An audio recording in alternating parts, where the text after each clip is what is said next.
aí, pessoal? Tudo bem? Bom, objetivo do vídeo: como se preparar para as questões de geografia física do Enem. As temidas questões de geografia física, né? Você sabe que a prova do Enem, tradicionalmente, ela tem lá 4, 5 questões que falam especificamente de relevo, clima, vegetação, impactos ambientais, água. E estou há muitos anos nesse negócio de preparação para vestibular, para Enem, para concurso, e percebo que alguns de vocês têm uma dificuldade muito grande com geografia física, o tipo do candidato que adora aquilo que vocês chamam de geopolítica, né?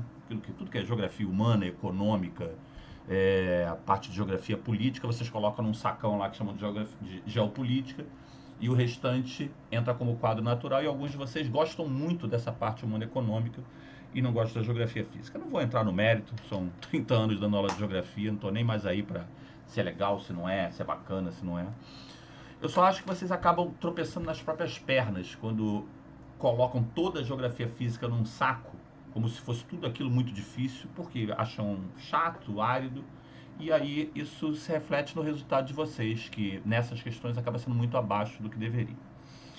Como eu falei, são já 30 anos dando aula de geografia. E parte da geografia física é realmente chatinha, principalmente quando o cara vai decidir num nome. E algumas questões do Enem são decoreba sim, ou você sabe aquele nome ou não há o que fazer. O problema todo é que se você achar que tudo é decoreba, se torna impossível se preparar, porque aí seria uma quantidade absurda de nomes a ser decorados. E aí vocês perdem a chance de perceber algumas análises que são feitas em que a questão vai te dar um gráfico, uma tabela e a resolução em cima de um raciocínio. Então, meu objetivo aqui é mostrar para vocês a diferença de uma preparação da geografia física com base no raciocínio e com base no nome.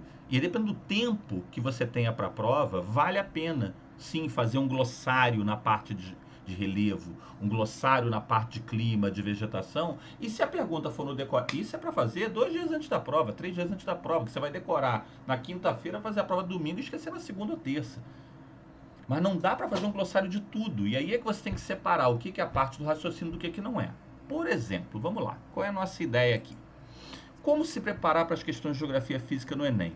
Como se preparar para a tabela, para a escala geológica? Várias questões do Enem, quando vão tratar de geologia, te dão uma escala geológica, um planeta que tem 4,5 bilhões de anos. Aí tu olha para isso aqui, arqueano, proterozoico, ordovinciano, carbonífero. Ah, não dá para saber esse troço, eu vou pular.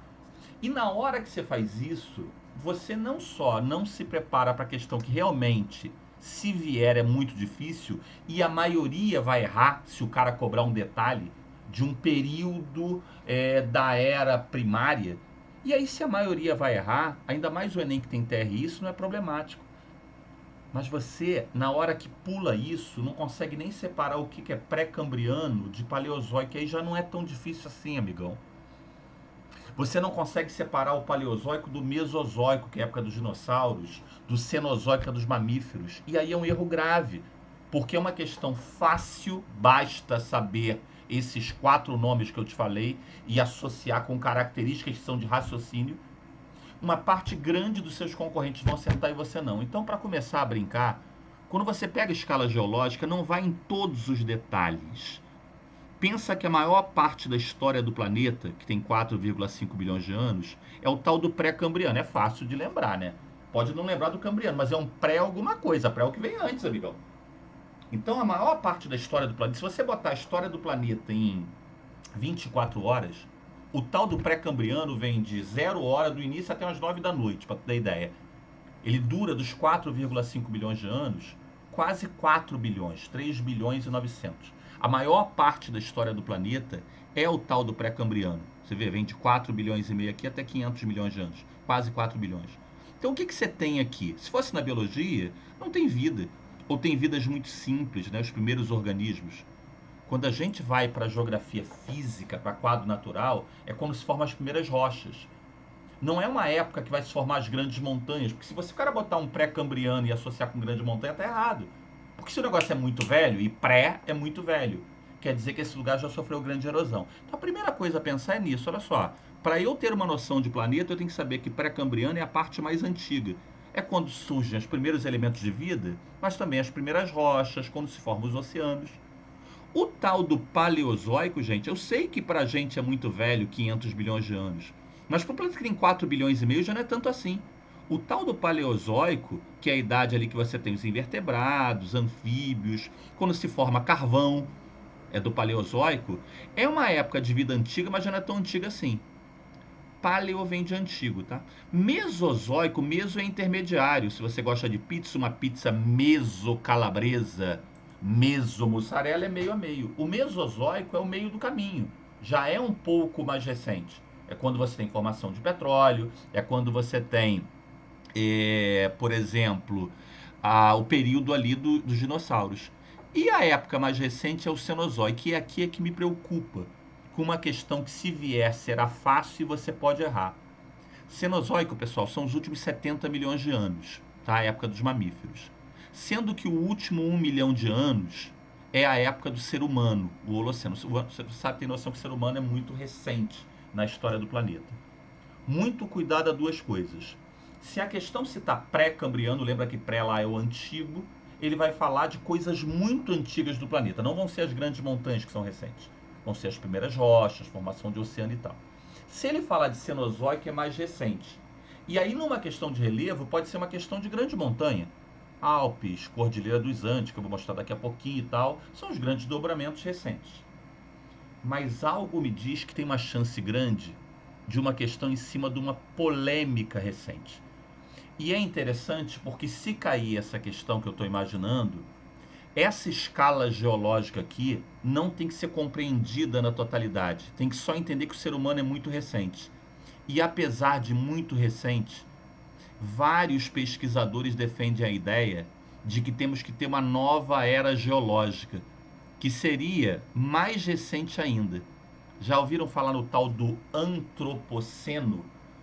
Muita gente boa defende a tese de que o ser humano, que tem 1 milhão de anos, mas o ser humano tecnológico, pessoal, né? Homo sapiens tem 100 mil, 150 mil anos. O ser humano tecnológico tem aí, pegada da Revolução Industrial, 200 anos. João, tem gente defendendo uma era geológica para os últimos 200 anos. Não há uma definição do antropoceno se são 200 anos, se vai botar 2.000 anos e tal, se é o século XX para cá, tecnológico. Seria o ser humano com maior capacidade de transformação tecnológica. E por que é polêmico isso? Porque olhando para a escala geológica, que tem, como eu te disse, bilhões de anos do pré-cambriano, 500, 400 milhões de anos no Paleozoico, cento e tantos milhões de anos dos dinossauros e tal, é meio absurdo pegar os últimos, sei lá, 100 anos, 200 anos, 500 anos que seja e falar assim, é uma era geológica. Mas a defesa é que o ser humano, mesmo sendo muito recente, tem uma capacidade de alteração muito grande. Então se liga pelo menos nesses 5 nomes. Eu falei 5 nomes. Pré-cambriano, que é o velhão lá, não é isso? Paleozoico, uma vida ainda antiga, não tanto quanto o pré-cambriano, mas ainda antiga. Mesozoico, que é o dinossauro. João, e o Jurássico? O Jurássico do filme, que aí para você é fácil de lembrar, o Jurássico está aqui, ó, no meio do Mesozoico. Então não é à toa que o filme é Jurassic Park, né? Então da mesma maneira que o Cretáceo é o período da extinção dos dinossauros, por causa de um meteoro, não sei o que e tal, que bateu lá na Península de Yucatán, o Jurássico é o auge. Eu não acho que você devia chegar nesse nível, não. Mas pelo menos o pré-cambriano, o paleozoico, o mesozoico, o cenozoico, para entender essa lógica que eu falei do antropoceno. Óbvio, pessoal, se a questão vier no detalhe de um período ali, babou, ficou ruim para você. Mas o cara que não consegue ter essa noção que eu te passei em 5 minutos, ele pode errar uma questão que uma massa de candidatos vão acertar. E aí tem uma coisa, muitas vezes com essa noção superficial que eu te dei, você não acerta, mas você tira 3 alternativas e fica entre 2. E obviamente a tua probabilidade aumenta, ok? Nessa geografia física, né, de relevo e tal, uma coisa importante também é ter uma noção da própria estrutura do planeta. Deixa eu botar uma imagem melhor para você. Essa estrutura aqui daquele interior do planeta, solidificado pela pressão, e a maior parte ali do manto que está muito quente, portanto pastoso, para saber que só a casquinha do ovo aqui, que é a crosta da litosfera está dura, isso aqui já te dá uma força grande na prova. Porque quando você sabe isso, você entende a lógica das placas tectônicas.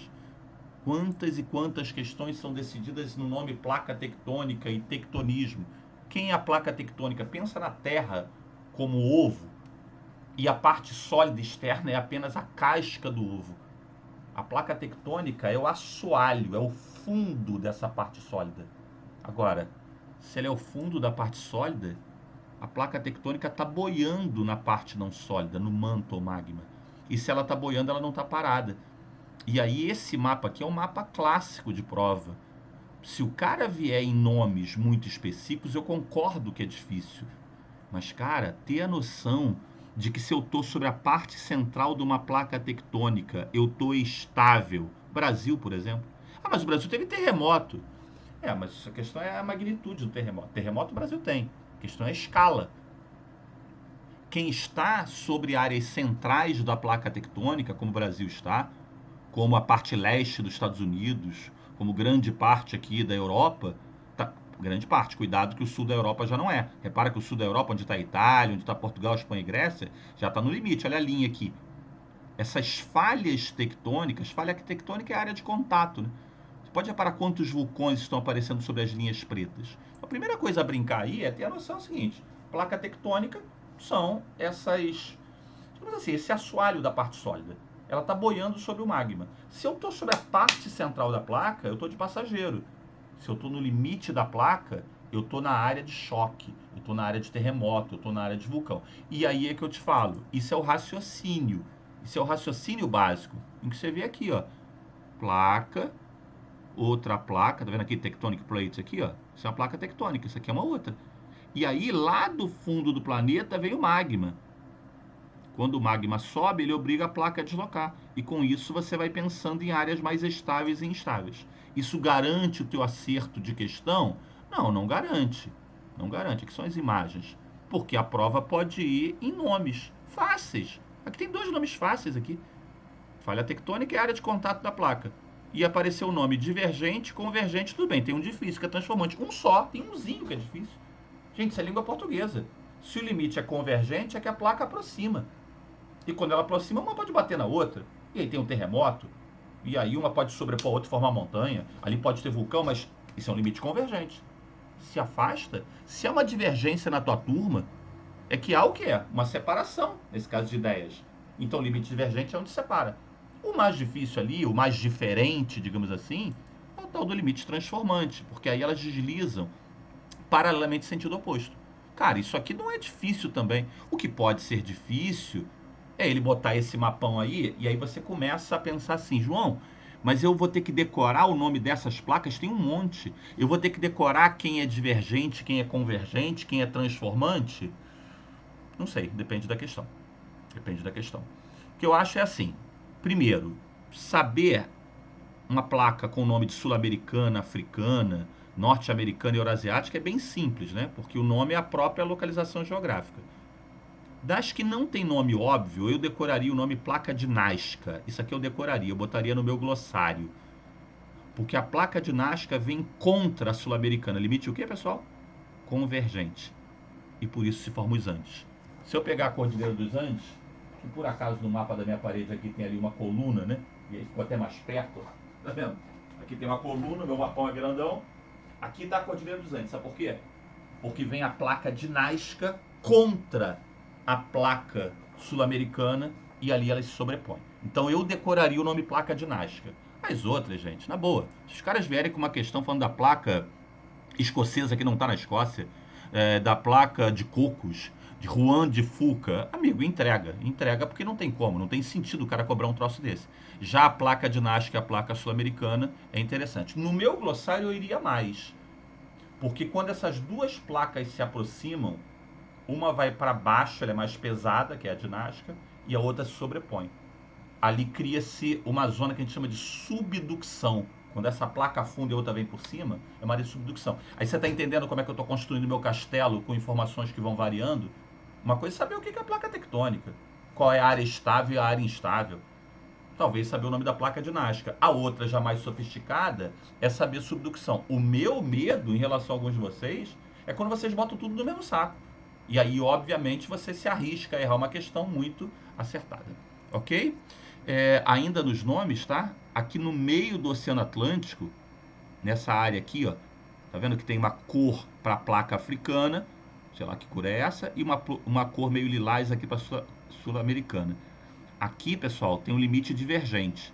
Saber minimamente que entre Nazca e Sul-Americana é zona de subducção, forma os Andes, e aqui a área de afastamento e forma uma montanha submarina, porque o magma sobe, aqui é a dorsal, já te coloca numa posição mais competitiva em relação a questões mais difíceis.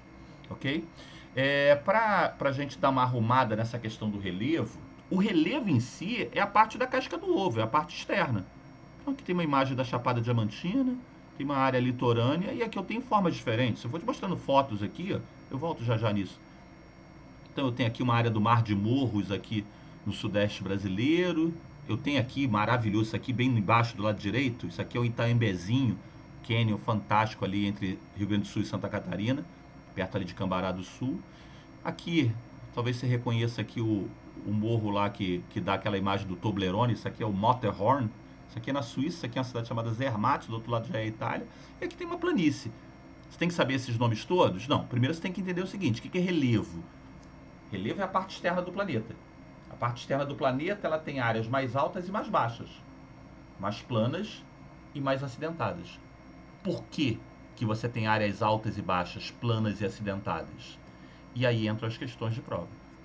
Porque você tem agentes que atuam de dentro para fora do planeta, e esses agentes internos eles formam relevo. Quando a placa tectônica se movimenta, quando um vulcão entra em erupção. João, quando o vulcão entra em erupção, o certo não é destruir coisas.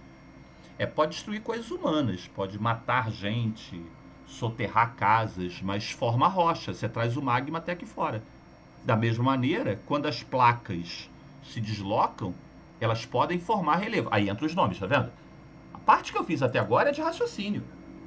Eu tenho o planeta, estou fazendo ele como uma laranja ou um ovo.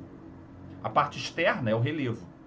Quem vem de dentro para fora, o agente interno ou endógeno, ele pode formar relevo. Quem vem de fora para dentro, daqui a pouco eu falo da erosão, pode desgastar. Agora, isso aí é um basicão.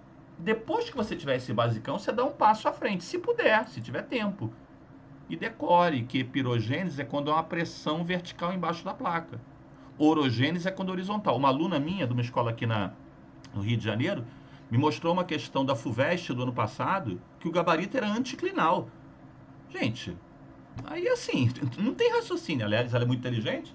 E pra ela assim, cara, não há o que fazer, fulano. Outro sabe ou não sabe. Para você chegar nisso aqui, o que é isso aqui? O que é esse slide? São tipos de tectonismo. Um tipo é pirogênese, outro é orogênese. Se você não sabe nem o que é tectonismo, que é fácil de saber, é movimento de placa tectônica formando relevo. Não tem sentido você correr atrás do tipo de tectonismo. Entendeu? Uma imagem como essa aqui que eu pulei para vocês, ó. Isso aqui, cada forma de relevo dessa tem uma definição. Cabe a você fazer um glossáriozinho que é uma planície. São áreas baixas, uma área de sedimentação e tal. E aí cada nomezinho desse vai encaixando numa lógica, ok? Deixa eu avançar um pouquinho mais, porque a ideia aqui é te mostrar o que você deve fazer, né? Aqui tem uma parte que me preocupa, que é a parte do agente externo, que a prova gosta muito. Vocês acabam sabendo muito um agente externo que nem cai tanto, que é a erosão. Erosão cai. Erosão cai é ótimo, né? Porque erosão você transporta material de área alta para área baixa. Piadas sem graça de geógrafo, só a gente acha engraçado isso. Erosão acaba sendo cobrado porque a ação humana muitas vezes potencializa o processo erosivo, mas cai menos que um outro processo, que vocês acabam sabendo não tanto. Então, a primeira coisa a pensar é o seguinte: a parte externa do planeta ela sofre desgaste, ela sofre ação de uma série de agentes, e são os agentes externos. Antes de falar em erosão, pensa num agente chamado intemperismo, que é o que começa o processo de desgaste, é quem quebra a rocha. E aí fica muito atento a esse slide que eu montei para você aqui, ó. Isso aqui é uma rocha ainda iniciando o processo de quebra, e ao longo do tempo ela vai sendo quebrada e forma o solo. É muito importante. Olha, começa a ter nome. Olha quanto nome tem aqui. Intemperismo, quebra da rocha. Erosão, vou falar já já. Transporte de material de uma área para outra. Diágese, pedogênese, formação de solo, formação de...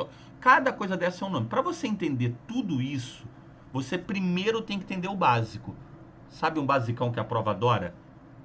lugares úmidos, como o perfil 2, tendem a ter uma rocha muito quebrada e por isso o solo é profundo. Lugares mais secos, como a área 1, tendem a ter uma rocha pouco quebrada e por isso o solo é raso. Aí começa o lado do raciocínio. Intemperismo é quebra da rocha. A rocha, não tem nenhuma aqui, tá? É um agregado de minerais. Se eu tiver no lugar úmido, a água, cuidado, não é água dando porrada, não é água batendo, isso é física. A água, que você sabe que é hidrogênio e oxigênio, 2 de hidrogênio e de oxigênio, vai reagir quimicamente com a rocha. Os elementos da água vão reagir com os elementos da rocha e quebram muito. Então saiba que intemperismo é quebra da rocha e que em lugar úmido essa rocha vai ser muito quebrada, por isso o solo é profundo. Em lugar mais seco ela é pouco quebrada, por isso o solo acaba sendo mais raso. Isso é uma coisa importante porque eles armam uma pegadinha para vocês. A pegadinha é a seguinte: em lugares secos, se eu pegar uma foto aqui do sertão nordestino, se você colocar aí, dá uma pausada no vídeo, abre uma outra aba, colocar solo sertão nordestino, você vai ver um solo pedregoso. Em lugares úmidos, você vai ver um solo muito mais profundo e ele não é pedregoso. Em nenhum momento a gente falou que o lugar úmido, o que tem o solo profundo, o solo é fértil. Ele é profundo. E aí a pegadinha é em cima desses dois nomes que eu sugiro que vocês saibam. Depois que o solo foi formado em área úmida, cuidado, que a tendência é a água da chuva retirar os nutrientes desse solo. A tendência é a água da chuva retirar, empobrecer. A água da chuva entra e vai tirando os nutrientes. Esse solo vai ficando meio avermelhado, meio alaranjado, porque o ferro ele é menos solúvel em água, então ele fica preso ali. Esses dois nomes, lixiviação e laterização, já foram cobrados no Enem algumas vezes. O intemperismo é a quebra da rocha. Se eu estiver num lugar úmido, a rocha é muito quebrada e por isso o solo é profundo. A entrada da água da chuva retira nutrientes do solo e com isso esse solo vai ficando cada vez mais ácido. O latossolo, esse solo avermelhado da laterização, ele é um solo ácido. No teu glossário, coloque esses nomes, intemperismo, fale qual é o químico, qual é o físico. Coloque o que é a lixiviação, água da chuva tirando nutrientes. Coloca a laterização, esse solo que ficou muito avermelhado, alaranjado pelo ferro, esse solo ácido. E o Brasil tem muito desse solo, tá? Porque aqui chove muito. Com esses nomes você já se protege bem melhor, ok? Pessoal, para finalizar essa parte aqui do relevo, eu vou indicar para vocês os caminhos aí a seguir nos outros temas que eu não vou poder abordar. Erosão, que vocês entendem como desgaste, na verdade é transporte de material. E aí tem mais 3 nomes interessantes. Um já foi, intemperismo. O segundo está indo agora, que é erosão. Sabe o que é erosão? É pegar os pedaços de rocha, os sedimentos, o temperismo foi quebrando, tem uns pedacinhos aqui, e transportar para uma nova área. E aí entra a tal da sedimentação. Isso aqui é um trio. Isso aqui é raciocínio, gente. Isso aqui não é decoreba, isso aqui é um raciocínio. Isso é um trio. É um processo em que vários elementos quebram a rocha e sem temperismo. Fica um pedaço de rocha. E aí há erosão. Chuva, vento, rio, sei lá. Transporta esse material para uma nova área. E aí você deposita, que é a sedimentação. Se ele cobrar algo nesse raciocínio aí, é simples. Agora, tudo bem. Eu não quero enganar vocês. Se ele cobrar exemplos de sedimentação? Praia é um exemplo de sedimentação. Delta, que é onde termina uma forma de terminar um rio, é um exemplo de sedimentação. Planície é um exemplo de sedimentação. Tem vários exemplos. O meu problema é quando você coloca esse monte de nome com esse triozinho aqui, que é uma lógica. Isso aqui tem uma lógica. Intemperismo quebra rocha, vários elementos naturais transportam os sedimentos. Quem é sedimento? Pedaços da rocha, e esses sedimentos são depositados em outras áreas. E aí eu tenho exemplo de sedimentação. Se a prova quiser erosão, é saber língua portuguesa, gente. É saber língua portuguesa. Erosão pluvial é a água da chuva que transporta material. Vem de pluviosidade eólica, é do vento. Marinha é do mar. Glacial é de geleira. Eu fiz um vídeo pro meu canal, porque esse vídeo é um vídeo meio que aula, apresentação, mas eu faço muito vídeo viajando. Eu fui no Saco de Mamanguá, que fica aqui em Paraty, e que o pessoal traça como falso fiord. Depois dá uma olhada lá no vídeo do canal. Que eu falo assim, não existe fiord no Brasil. Ah, é o único fiord, é o fiord tropical. Não existe fiord tropical. Porque fiord é uma área que sofreu erosão por geleira. Vai procurar na Islândia, na Noruega, na Suécia e por aí vai. Então você vê, cada nome desse aqui determina um tipo de erosão. Eu sugiro cuidado ao último. Fluvial vem de rio, né? Fluvial, flumens, rio. cuidado com a última, que é antrópica, que é o ser humano acelerando a erosão. E aí, aqui um exemplo de, olha, um fiord lá na Noruega. Isso aqui é formado por geleira. Olha aqui um exemplo de erosão marinha. Isso aqui fica lá na Irlanda, Cliffs of Moher. Agora, a prova pode cobrar de vocês o contrário. Em vez de botar o ser humano potencializando a erosão, desmatando, ocupando encosta, pode botar o ser humano tentando minorar a erosão. E aí, dois nomezinhos que a prova adora, ó, curva de nível e terraceamento. Curva de nível e terraceamento são estratégias para tirar a velocidade da água. E aí eu quero te dar uma dupla que costuma decidir a questão do Enem. Se a água vai por fora, a palavra para o seu glossário é escoamento. Isso é água por fora. Se ela vai para dentro, é infiltração. Água para dentro é infiltração, água por fora é escoamento. Por que é bom plantar usando curva de nível ou terraceamento? Você diminui o que, pessoal? A velocidade da água. Você faz esses degraus aí, você diminui a velocidade da água. Se diminui a velocidade da água, escoa mais lento. Erosão maior ou menor? Pensa bem. Se a água está muito veloz, ela aí entra na física, energia cinética, potencial gravitacional, é outra parada. Isso é para o outro domingo, tá? Se a água escoa com maior velocidade, ela tem maior erosão e infiltra menos. Se ela fica mais lenta, ela infiltra mais, o que é bom, porque alimenta lençol freático. Você vê como é que é raciocínio? Tem os nomes, mas nem tudo é decorar. Uma parte é raciocínio. Bom, pessoal, o vídeo já ficou gigantesco, não era esse o objetivo. Deixa eu te dar aqui uma dica. Não vou poder falar de clima, isso aqui está no meu canal. Tem uma playlist chamada Aulas Completas. Isso é uma aula que eu gravei há uns 4 ou 5 anos. É uma aula completa de 1 hora. Elementos e fatores climáticos. Cai muito clima na prova. Aí você vai encontrar temperatura, pluviosidade, pressão atmosférica, por que venta de uma área para outra. Vai lá, dá o play. Esse vídeo vai te ajudar muito. Mas ele não vai te ajudar, infelizmente também não vou poder fazer isso agora, com a parte de Brasil. Esse vídeo aqui vai te dar todo o estrutural de clima. Playlist, aulas completas, clima, elementos, fatores, 1 hora de aula aí para você ver, tá? Tá lá, 0800, só clicar e ver. Mas a parte de Brasil você tem que ler um pouquinho mais. Notadamente, quais são as massas de ar, característica de cada uma delas, tá? E a consequência. A consequência são os tipos de clima. Outra coisa que eu sugiro que vocês tomem cuidado. Vegetação. A vegetação você deve estudar em paralelo ao clima. À medida que um lugar é mais quente ou mais úmido, olha esse gráfico como é que é bem explicadinho. Se eu estou numa área de maior latitude, clica lá no vídeo de clima que você vai entender isso. O lugar é mais frio. Se o lugar é mais frio, olha como é que a vegetação é menos desenvolvida.